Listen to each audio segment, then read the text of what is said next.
I used to think drowning happened all at once. That's what I told Marcus on our third date, sitting at that pretentious wine bar he loved, when he asked about my greatest fear.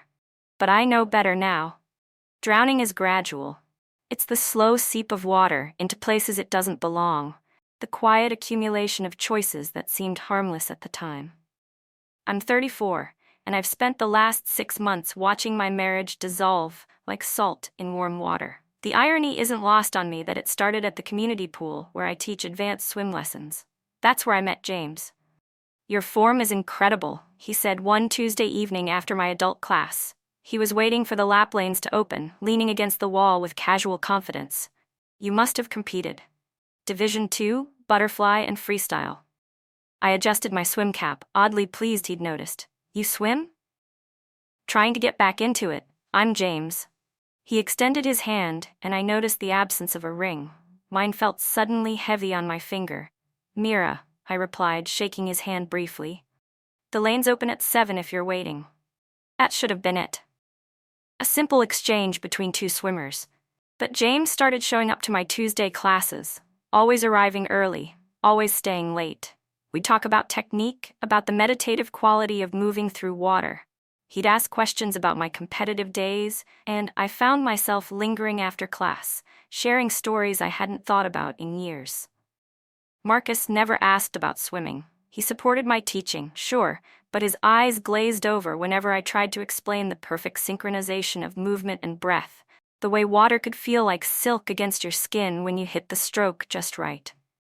James understood. "You're different in the water," he told me one evening 3 months ago. "More alive somehow." I should have recognized the danger in those words, in the way they made my stomach flutter. Instead, I smiled and said, "The pool's closing soon. Want to grab coffee?" That's how drowning starts. Not with a splash, but with a ripple. The coffee shop was closing too, so we sat in his car in the parking lot, talking about everything and nothing. He was divorced, no kids, worked in architectural design. I told him about Marcus's law practice, our comfortable life in the suburbs, our perpetually postponed plans for children. "You don't sound happy," James observed, his voice soft in the darkness. "I'm not unhappy," I said, but the words felt hollow. "It's just, life gets routine, you know?" He touched my hand then, just briefly. "It doesn't have to be." I pulled away, but not quickly enough, not decisively enough. That moment of hesitation would cost me everything. The next few weeks were a blur of stolen moments and carefully deleted text messages. Coffee after swim class became dinner at out-of-the-way restaurants. I told Marcus I was training for a master's swimming competition, using the extra hours to meet James instead. My colleague Sarah caught us once, walking into the same restaurant where James and I were hidden in a back booth. The look of disappointment on her face made me want to explain, to justify. But what could I say? That my husband of 8 years had become predictable? That James made me feel seen in a way I hadn't in years? "This isn't like you, Mira," Sarah said at work the next day. She coordinates the pool schedule, has known me since I started teaching there 5 years ago. "Nothing's happening," I insisted. "We're just friends." She gave me a long look. "Does Marcus know about this friend?" I changed the subject, but her words haunted me. Every time Marcus kissed me goodbye in the morning, every time he asked about my day over dinner, guilt pressed against my rib cage like a weight. But then James would text, and the weight would lift, replaced by a dangerous lightness. Until the night Marcus found the messages. I'd been careless, leaving my phone unlocked while I showered. When I came out, he was sitting on our bed, my phone in his hands, his face ashen. "How long?" he asked. "Marcus, how long?" "2 months, I whispered. "But we haven't." "Don't." His voice cracked. "Don't lie to me, Mira. I saw the messages. The pictures. The pictures. James and me at dinner, his hand on my waist outside the pool. A kiss in his car captured by his dashboard camera, sent to me as a reminder of a moment I should have been ashamed of but wasn't." Marcus stood up, still holding my phone.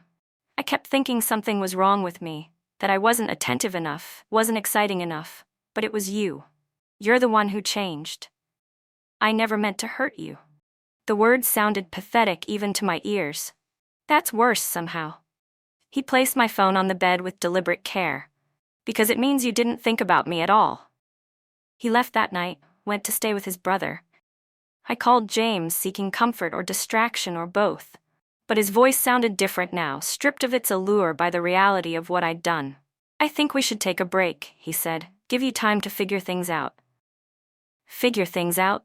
I laughed, a bitter sound. "My husband just left me. What's there to figure out?"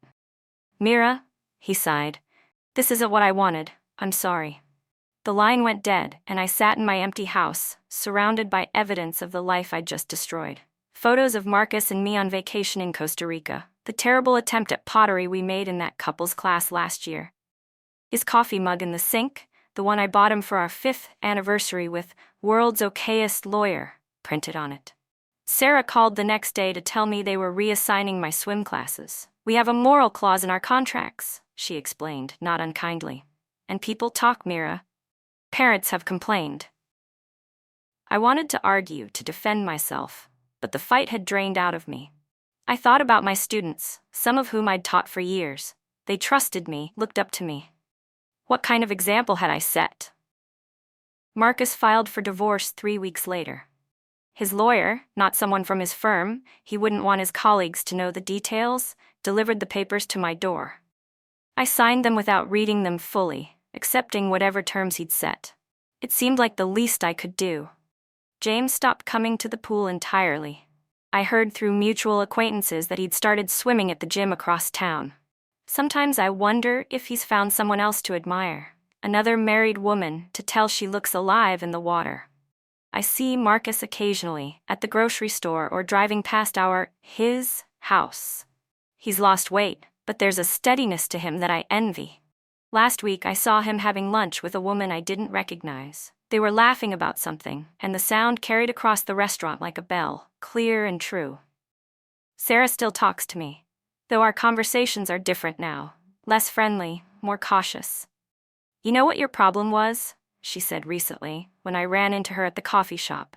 "You thought you were special, that the normal rules didn't apply to you." She was right. I'd convinced myself that my unhappiness justified my actions, that I deserved more than the steady, comfortable love Marcus offered. But the truth is, I had everything, and I threw it away for the thrill of feeling wanted. I swim alone now, in the early morning when the pool first opens. The water doesn't feel like silk anymore. It feels like what it is, just water, cold and indifferent to my presence. Sometimes I float on my back, staring at the ceiling, and think about all the ways a person can drown. Marcus called yesterday, the first time since he left. "I'm selling the house," he said. "Thought you should know." "Okay," I replied, because what right did I have to an opinion? "I hope you find what you're looking for, Mira." His voice was gentle, which somehow hurt more than anger would have. "I really do." After we hung up, I sat on my apartment floor and cried for the first time since this all began.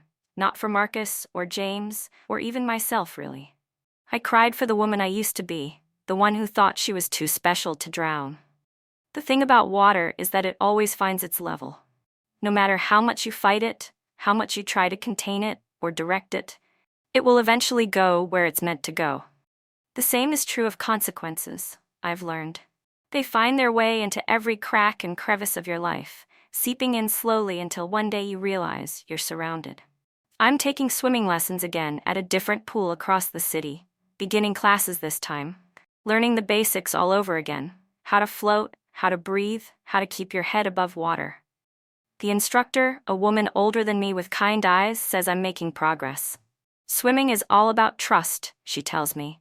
Trusting the water, trusting yourself. I'm not sure I trust either anymore, but I keep going back. Keep trying. It's the only way I know to start again, to learn how not to drown. Sometimes late at night, I draft messages to Marcus that I never send. I want to tell him I understand now what I didn't then. That love isn't about excitement or novelty or feeling alive. It's about choice. The daily choice to stay, to work through the routine, to find depth in the familiar.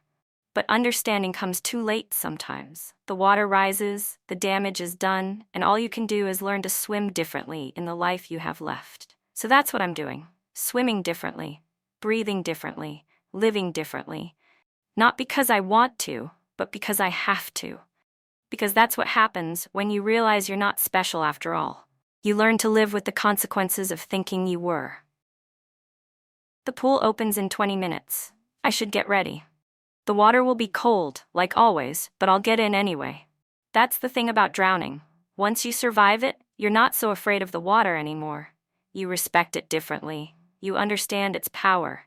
And maybe, just maybe, you learn how to keep your head above it.